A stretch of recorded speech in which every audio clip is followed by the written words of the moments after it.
बिस्मिल्लाहिर्रहमानिर्रहीम। तो आज हम वाइटल साइन के बारे में पढ़ेंगे जो कि हमारे पास क्या है, पल्स है। ठीक है। तो सबसे पहले तो हम पल्स के डिफिनीशन करेंगे, then physiology of pulse and the factor affecting on pulse. ठीक है। कौन से ऐसे फैक्टर है जो पल्स पर इफेक्ट करते हैं, पल्स को ज़्यादा कर सकते हैं या पल्स को कम कर सकते हैं, हार्ट रेट को ज़्यादा कर सकते हैं, टेकेकार्डिया की तरफ ले जाते हैं या ब्रेडिकार्डिया की तरफ लेके आते हैं। ठीक है। तो इसको हम इस स्लाइड में पढ़ेंगे।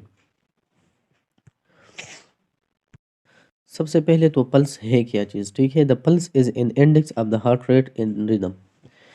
इंडेक्स का मतलब ये है मजरिंग, मजरिंग समथिंग। ठीक है। तो पल्स हमारे पास जो है वो हार्ट के रेट और हार्ट के रिदम को मैयर करने को हम पल्स कहते हैं। ठीक है। Pulse provide valuable data about person cardiovascular system. Pulse हमारे पास जो है ये हमारे पास एक वैल्यूएबल डेटा देते हैं कि आया एक पर्सन का कार्डियोवास्कुलर सिस्टम जो है वो अपना काम सही तरीके से कर रहा है कि नहीं कर रहा है। ठीक है। उनका जो कार्डियक सिस्टम है, कार्डियोवास्कुलर सिस्टम है, उनका जो मेन फंक्शन है, मेन फंक्शन उनका ये है कि वो ब्लड पंप करते हैं पूरी बॉडी को। तो वो अपना काम अच्छे तरीके से करता है कि नहीं करता है। ठीक है। तो ये हमें पल्स बताता है। Definition of pulse. Pulse is a wave of blood created by contraction of left ventricle of the heart. Pulse हमारे पास एक वेव ऑफ ब्लड है जो हमारे पास लेफ्ट वेंट्रिकल के कंट्रैक्शन से क्रिएट होता है। जब लेफ्ट वेंट्रिकल कंट्रैक्ट हो जाती है तो ब्लड जो है वो आयोटा में जाती है और वो एक वेव का फॉर्म जो है वो इख्तियार करते हैं। तो इसको हम क्या कहते हैं, इसको हम कहते हैं पल्स। फिजियोलॉजी ऑफ पल्स क्या है। Blood flow through the body in a continuous circuit. Body में जितने भी ब्लड फ्लो है वो एक कंटिन्यूस सर्किट में है। ठीक है। Electrical impulses originating from the S A node travel through heart muscle to stimulate cardiac contraction. Electrical impulse जो है वो एस ए नोड से जनरेट हो जाती है और वो जो हमारे पास अगर आप देखिए तो एस ए नोड जो है वो साइनो आर्टरियल नोड है, इसमें इलेक्ट्रिकल इम्पल्स जो है वो ओरिजिनेट हो जाती है और बाद में ये नीचे की तरफ आ जाती है एवी नोड में। एवी नोड जो है वो एट्रोवेंट्रिकुलर नोड है। एट्रोवेंट्रिकुलर नोड जो है वो डिवाइड हो जाते हैं बंडल ऑफ हिस को। बंडल ऑफ हिस जो है वो लेफ्ट राइट बंडल ब्रांच में डिवाइड हो जाती है और राइट बंडल ब्रांच जो है वो फर्दर उनका डिवीजन हो जाती है, वो परकंजी फाइबर जो है उनको डिवाइड हो जाती है और बाद में परकंजी फाइबर जो है वो हार्ट के मसल्स को सप्लाई करते हैं और कंट्रैक्शन हो जाता है। ठीक है। तो ये फिजियोलॉजी ऑफ पल्स है। Approximately 60 to 70 ml of blood enter the aorta with each ventricular contraction. जब भी हमारे पास वेंट्रिकल कंट्रैक्ट हो जाती है तो 60 टू 70 ब्लड जो है पर ml ब्लड जो है वो आयोटा में जाती है और इस ब्लड के वॉल्यूम को हम स्ट्रोक वॉल्यूम कहते हैं। जितना blood 60 to 70 ml blood aorta में जाती है तो इस वॉल्यूम को हम क्या कहते हैं, स्ट्रोक वॉल्यूम कहते हैं। With each stroke volume ejection, the wall distant, creating a pulse wave that travel rapidly toward the distal end of the arteries. जब हमारे पास स्ट्रोक वॉल्यूम इजेक्ट हो जाती है, स्ट्रोक वॉल्यूम आयोटा में जाती है तो वॉल्स जो है उन पर प्रेशर आ जाती है और वो डिस्टेंट हो जाती है और वो एक वेव का शक्ल इख्तियार करती है। ठीक है। और वो जो है वो distant end of the arteries का मतलब ये है कि जो भी रेडियल आर्टरीज है, फीमोरल आर्टरीज है, उनमें एक पल्सिंग सेंसेशन पैदा करती है। ठीक है। When a pulse wave reaches a peripheral artery, it can be felt by palpating the artery lightly against underlying bone or tissue. जब हमारे पास पेरिफेरल आर्टरीज में, पेरिफेरल आर्टरीज का मतलब ये है जो रेडियल आर्टरीज है, जो ब्रेकियल आर्टरीज है, ये सब हमारे पास जो है हार्ट से जो भी दूर है उसको हम पेरिफेरल आर्टरीज कहते हैं। ठीक है। तो इसमें जब पल्स लेके जाती है, ठीक है, पल्स वेव जो है वो रीच करती है पेरिफेरल आर्टरीज में, तो आप इसको पील कर सकते हैं थ्रू जो आपकी मिडिल फिंगर है उसे रखते हैं उन पर रेडियल आर्टरी पर, तो आप उसको पील कर सकते हैं। ठीक है। Regulation of pulse. अब पल्स रेगुलेट कैसे हो सकती है। ठीक है। तो पल्स जो है वो ऑटोनॉमिक नर्वस सिस्टम के ज़रिए रेगुलेट हो सकती है। ऑटोनॉमिक नर्वस सिस्टम जो है वो पल्स को रेगुलेट करती है थ्रू एस ए नोड। ठीक है। और एस ए नोड को हम क्या कहते हैं, साइनो आर्टरियल नोड। ठीक है। और इसको हम पेस मेकर भी कहते हैं। ये एमसीक्यूज पॉइंट ऑफ व्यू से बहुत अहम है। ठीक है। ये स्लाइड जो है ये मोस्ट इम्पॉर्टेंट स्लाइड है। पैरासिम्पथेटिक सिस्टम जो है अगर ये स्टिमुलेट हो जाए तो हार्ट रेट जो है वो डिक्रीज़ हो जाती है। सिंपैथेटिक नर्वस सिस्टम अगर स्टिमुलेट हो जाए तो हार्ट रेट इंक्रीज हो जाती है, क्योंकि सिंपैथेटिक नर्वस सिस्टम को हम फाइट एंड फ्लाइट रिस्पांस भी कहते हैं। The quantity of blood post out to the left ventricle during each contraction is called stroke volume. जितने भी वॉल्यूम, जितनी क्वांटिटी ऑफ वॉल्यूम जो है वो पर बीट्स जो आयोटा में जाती है, तो इसको हम क्या कहते हैं? इसको हम स्ट्रोक वॉल्यूम कहते हैं। और नॉर्मली ये हमारे पास 60 टू 70 ml होती है, ठीक है। अब हम कार्डियक आउटपुट कैसे निकालेंगे? तो कार्डियक आउटपुट के लिए हमारे पास एक छोटा सा फार्मूला है, ठीक है। हम स्ट्रोक वॉल्यूम को पल्स रेट से मल्टीप्लाई करेंगे। एक बंदे का स्ट्रोक वॉल्यूम जो है वो 70 ml है, और पल्स रेट जो है वो हमने 80 बीट्स पर मिनट लिए, ठीक है। तो इनका जो कार्डियक आउटपुट है वो 5060 ml या 5.6 लीटर पर मिनट आ जाएगा, ठीक है। The number of pulsing sensation occurring in 1 minutes is called pulse rate. जितने भी पल्सिंग सेंसेशन है 1 मिनट्स में जो हो जाती है, तो इसको हम पल्स रेट कहते हैं, ठीक है। The volume of blood pump by the heart during 1 minute is the cardiac output. इसमें थोड़ा सा डिफरेंस है, ठीक है, कि जितना भी वॉल्यूम 1 मिनट में जो है कार्डियक आउटपुट जो है उसको हम कहते हैं कि जितना भी वॉल्यूम लेफ्ट वेंट्रिकल 1 मिनट में कितना वॉल्यूम जो है वो सिस्टेमिक बॉडी को डिलीवर करते हैं, इसको हम कार्डियक आउटपुट कहते हैं। कार्डियक आउटपुट का फार्मूला ये है कि pulse rate multiply by stroke volume, ठीक है। अगर आपका pulse rate 70 beats per minute है और स्ट्रोक वॉल्यूम जो है वो 70 ml है, तो जो कार्डियक आउटपुट कितना आ जाएगा? 4.9 ml 9 लीटर पर मिनट आ जाएगा, ठीक है। और 60 बीट पर मिनट है और स्ट्रोक वॉल्यूम हमने 85 ml पर बीट रखा, ठीक है। तो इसको हम इसका कैलकुलेशन करें तो 5.1 लीटर पर मिनट आ जाएगा, ठीक है। अब हम पल्स असेसमेंट कैसे करेंगे, ठीक है। अब pulse is commonly assessed by palpation और पीलिंग और स्टेथोस्कोप और अस्कल्टेशन यूजिंग स्टेथोस्कोप, ठीक है।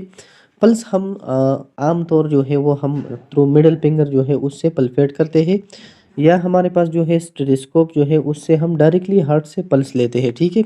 A pulse is normally palpated by applying moderate pressure with the 3 middle finger of the hand. आप नॉर्मली पल्स को पल्पेट कर सकते हैं थ्रू 3 मिडल फिंगर जो है, आपके जो मिडल फिंगर है उससे जब आप उनको उन पर रखते हैं और पल्पेट करते हैं तो आप पल्स असेसमेंट कर सकते हैं। स्टेथोस्कोप के जरिए भी the pad on distal aspect of the finger are most sensitive area for detecting a pulse with gentle pressure. जो फिंगर की जो पेड्स है वो मोस्ट सेंसिटिव है। मोस्ट सेंसिटिव किस लिए है कि ये पल्स को ज़्यादा सेंसिटिव है वो पल्स को। अगर आप एक रेडियल आर्टरी है फॉर एग्जांपल और आप उसको उस पर फिंगर की जो पेड्स है वो रखिए, तो आप इससे पल्स का अंदाज़ा लगा सकते हैं, ठीक है। ये पेड्स ऑफ फिंगर जो है वो मोस्ट सेंसिटिव एरिया है पल्स को मालूम करने के लिए। Stethoscope is use for assessing apical pulse. Apical pulse के लिए जो है वो आप स्टेथोस्कोप यूज़ कर सकते हैं। While palpating a pulse a nurse should assist the following. अगर आप एक एज अ नर्स आप पल्स चेक करेंगे तो आप ये देखेंगे, ठीक है, पल्स रेट देखेंगे, पल्स रिदम देखेंगे, पल्स वॉल्यूम करेक्टर और बाइलेटरल इक्विलिटी, ठीक है। पल्स रेट अब क्या है? पल्स रेट ये है कि जितने भी हार्ट बीट करती है पर मिनट, तो इसको हम क्या कहते हैं? पल्स रेट कहते हैं। It state is number of pulse और बीट्स पर मिनट, ठीक है। काउंट द पल्सेस पर not less than half minute. अगर आप पल्स को काउंट करते हैं तो not less than half minute करें। एटलीस्ट आपको चाहिए कि आप हाफ मिनट को पल्स जो है वो काउंट करें, ठीक है। नॉर्मल जो पल्स है वो 60 टू 100 बीट्स पर मिनट है, ठीक है। 80 हम एग्जैक्ट लेते हैं, तो ये एमसीक्यूज पॉइंट ऑफ व्यू से अहम है। एडल्ट पल्स रेट जो है वो ग्रेटर देन 100 अगर हो जाती है तो इसको हम टेकिकार्डिया कहते हैं, लेकिन ये इन्फेंट्स में या हमारे पास जो न्यूनेट्स है उसमें नॉर्मल है, ठीक है। उस क्योंकि उसका पल्स रेट जो है वो इंक्रीज हो जाते हैं फिजियोलॉजिकली। एडल्ट का पल्स रेट अगर लेस देन 60 है तो इसको हम ब्रेडिकार्डिया कहते हैं, ठीक है। ये एमसीक्यूज पॉइंट ऑफ व्यू से। अब हमारे पास जो है वो पल्स वॉल्यूम है आर पोर्स है, ठीक है। तो pulse volume refer to the strength of the pulse when the heart contract. कि जब हार्ट कंट्रैक्ट हो जाती है तो पल्स का स्ट्रेंथ जो है वो कितना है, ठीक है। तो इसको हम पल्स वॉल्यूम कहते हैं। The pulse volume is also called pulse strength और क्वालिटी। पल्स वॉल्यूम को हम पल्स स्ट्रेंथ और क्वालिटी भी कहते हैं। और पल्स स्ट्रेंथ और क्वालिटी हम कहते हैं कि ब्लड जो पोर्स ऑफ ब्लड है, ठीक है, विद ईच बीट्स, ठीक है, तो इसको हम पल्स वॉल्यूम कहते हैं। It can be range from absent to bounding. ये हमारे पास इसका रेंज जो है ये एब्सेंट से कि अब तो आपको बिल्कुल फील नहीं हो सकता पल्स, ठीक है। और बाउंडिंग जो है वो जो अगर आप देखें स्ट्रांग पल्स जो है, ठीक है। बाउंडिंग स्ट्रांग पुल फोर्स पल्स जो है, ठीक है। 3D पल्स या वीक पल्स हम इसको कहते हैं। Difficult to palpate a pulse of diminished strength, उसका स्ट्रेंथ ऐसा हो जाता है कि तकरीबन वो ख़त्म होने के करीब हो जाता है, ठीक है। 3D पल्स के एब्सेंट का जो है वो बिल्कुल पल्स नहीं होता। Volume is influence by the force pull of the heart beat, the condition of the arterial wall, the hydration and dehydration. जो पल्स वॉल्यूम है वो उस पर कौन से फैक्टर जो है वो इफेक्ट कर सकते हैं, तो उस पर पोरपुस पोर forcefulness of the heart beat affect कर सकते हैं। Condition of the arterial wall, अगर आर्टरीज के वॉल जो है वो नैरो है तो ये पल्स जो है उस पर इफेक्ट कर सकती है। हाइड्रेशन और डिहाइड्रेशन, अगर एक बंदा है वो डिहाइड्रेट हो जाता है तो उसका पल्स जो है वो इंक्रीज हो सकती है, ठीक है। ये एमसीक्यूज पॉइंट ऑफ व्यू से अहम है। अगर एक पर्सन है वो उसका एक्सीडेंट हुआ है, ठीक है, और उनसे ब्लीडिंग हो चुकी है, तो अगर ये हॉस्पिटल में आ जाए, ये एमसीक्यूज इस तरह आ जाती है, ठीक है, तो इसका पल्स रेट जो है वो इंक्रीज होता है। पल्स रिदम क्या है? पल्स रिदम ये है कि इक्वल स्पेसिंग, ठीक है, equal spacing in regularity among the pulse पर विद इन ईच बीट्स, ठीक है, तो इसको हम कहते हैं pulse rate. refer to the regularity or equal spacing of all beats of the pulse. Normally the interval between each heartbeat are of the same duration. Normally हमारे पास जो भी हार्ट बीट्स है उसमें जो इंटरवल है, उसमें जो वक्फा है वो सेम ड्यूरेशन का होता है, ठीक है। सेम ड्यूरेशन का मतलब ये है कि अगर एक बीट्स हुआ, फिर 2 सेकंड बाद दूसरा बीट्स हुआ, फिर भी 2 सेकंड बाद तीसरा बीट्स हो जाएगा, ठीक है। तो इसमें जो स्पेस है वो 2 सेकंड है, तो ये इसका रिदम जो है वो नॉर्मल है, ठीक है। एरिथमिया और डिसरिथमिया नहीं है। A pulse when is irregular rhythm is known as dysrhythmia और एरिथमिया। जब भी हमारे पास पल्स का रिदम जो है वो इर्रेगुलर हो जाता है तो इसको हम क्या कहते हैं? एरिथमिया और डिसरिथमिया कहते हैं, ठीक है। Equal time elapses between beats of a normal pulse, this steady beat is called pulse is regular. Equal time जो है वो बीट एमंग बीट्स जो है वो हो जाती है और इसको हम क्या कहते हैं? पल्सिस रेगुलरस कहते हैं। अ pulse with in irregular rhythm is refer two is arrhythmia. जब भी हमारे पल्स जो है उसका रिदम जो है वो इर्रेगुलर हो जाती है तो इसको हम क्या कहते हैं? एरिथमिया कहते हैं, ठीक है। ये भी एमसीक्यू पॉइंट ऑफ व्यू से अहम है। बायलैटरल इक्विलिटी अब क्या चीज़ है, ठीक है। बायलैटरल इक्विलिटी हम देखते किस लिए है? When assessing bilateral peripheral pulses to determine the adequacy of blood flow to a particular area of the body. अगर हम ब्लड फ्लो देखेंगे कि एक पार्टिकुलर एक ख़ास जगह जो है बॉडी के, उसमें ब्लड फ्लो जो है वो कैसा चल रहा है, तो इसके लिए हमको क्या करना होगा? इसको हम करना होगा कि हम बायलैटरल इक्विलिटी चेक करेंगे। दोनों साइड पर पल्स चेक करेंगे कि आया एक साइड में पल्स बॉन्डिंग है और दूसरी साइड में पल्स जो है वो 3D है, तो इसमें कुछ प्रॉब्लम है, ठीक है। तो हम इसके लिए बायलैटरल इक्विलिटी देखेंगे। To check the blood flow of bilateral is important, ठीक है, ये बहुत इंपॉर्टेंट है। नेक्स्ट हमारे पास जो आता है वो है क्या आते हैं?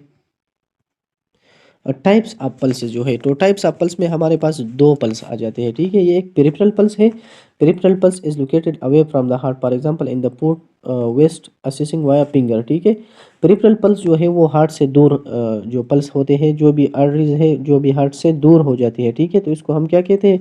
Peripheral pulse. जैसे रेडियल पल्स है, फेमोरल पल्स है, ठीक है, ब्रेकियल पल्स है, तो इसको हम पेरिफेरल पल्स कहते हैं। ये हम थ्रू फिंगर फेड जो है वो लेते हैं, ठीक है, और ये हार्ट हार्ट से जो है कुछ फासले पर होते हैं। द एपिकल पल्स जो है in contrast is a central pulse, that is it is located in the apex of the heart. Apical pulse जो है ये हम at the apex of the heart directly heart से लेते हैं थ्रू स्टेथोस्कोप, ठीक है। It is also refer two is point of maximum impulses, और इसको हम क्या कहते हैं? पॉइंट ऑफ मैक्सिमम इम्पल्सेस भी कहते हैं। ये भी एमसीक्यू पॉइंट ऑफ व्यू से हम है, ठीक है। Assist are taken by stethoscope, ठीक है, ये मैंने आपको बताया कि ये हम स्टेथोस्कोप के जरिए डायरेक्टली फ्रॉम द हार्ट लेते हैं, ठीक है, ये पल्स जो है, और ये इन्फेंट्स में डायरेक्टली हम लेते हैं, ठीक है। पल्स साइट्स जो है वो क्या है? तो सबसे पहले जो है वो टेम्पोरल है, जो हम यहाँ से लेते हैं। एक कैरोटिड है। एपिकल जो है वो हम डायरेक्टली फ्रॉम द हार्ट लेते हैं थ्रू स्टेथोस्कोप, ठीक है। ब्रेकियल रेडियल मोस्ट जो है वो कन्वीनियंट वे है, ठीक है, इससे हम पल्स लेते हैं। पेमोरल जो है पोप्लिटियल, पोस्टीरियल टिबियल एंड डॉर्सिलस पेडस, ठीक है। पल्स साइड रेडियल जो है वो बेस ऑफ द, अब जो पल्स साइड है वो ये है, ठीक है। रेडियल जो है वो बेस ऑफ द थंब से हम लेते हैं, टेम्पोरल जो है वो साइड ऑफ द फोरहेड जो है उससे लेते हैं। कैरोटिड जो है वो साइड ऑफ द नेक से लेते हैं। ब्रेकियल जो है वो inner aspect of the elbow से लेते हैं। फेमोरल जो है वो inner aspect of the upper thigh जो है उससे लेते हैं। पोप्लिटियल जो है वो बिहाइंड जो नी है उससे लेते हैं। डॉर्सल स्पेटस हम टॉप ऑफ द फुट से लेते हैं। पोस्टीरियर टिबियल हम टिबियल के पोस्टीरियर से लेते हैं। एपिकल पल्स जो है वो डायरेक्टली हम फ्रॉम हार्ट से लेते हैं थ्रू स्टेथोस्कोप, ठीक है, from the left side of the chest जो है, ठीक है। ये हमारे पास आज का लेक्चर था। Thank you very much.